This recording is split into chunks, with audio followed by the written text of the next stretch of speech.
right, next for the admins that listen to us, and this is the HubSpot admin feature of the week, is merging properties. Now, previously, if you wanted to consolidate properties, you probably just disable them, or you created a new one, or you changed the name. But now we have the ability to merge properties, and it'll actually guide you through the process of doing the merge in there, which is fantastic. It's really good for cleaning up those old legacy, too many options in a drop down, for example. Just keep in mind though, the one that you merge into, like you're keeping one and then you've got one that you're getting rid of because you're merging it into the one you're keeping. The one that you get rid of, if that's referenced in lists or workflows or things like that, you need to kind of go back and check those.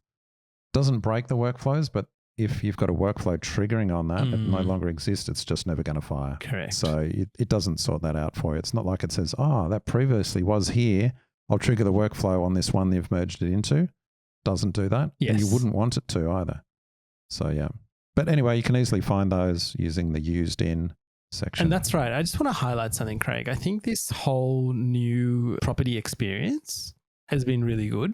Yeah, agreed. In terms of understanding where properties are used, how they're being used, and just being able to manage them better. I think it's been a big unlock as well when it comes to data management, because more and more we're finding people that have been on HubSpot a while are now thinking, oh, I've had a few people go through the business, a few people manage this. Things are out of control. How do I actually know what's working and what's not? And what is all of this data redundancy that I have inside HubSpot? So I think this is one of those things where just keeps getting better day by day, but also helps you know how everything's related.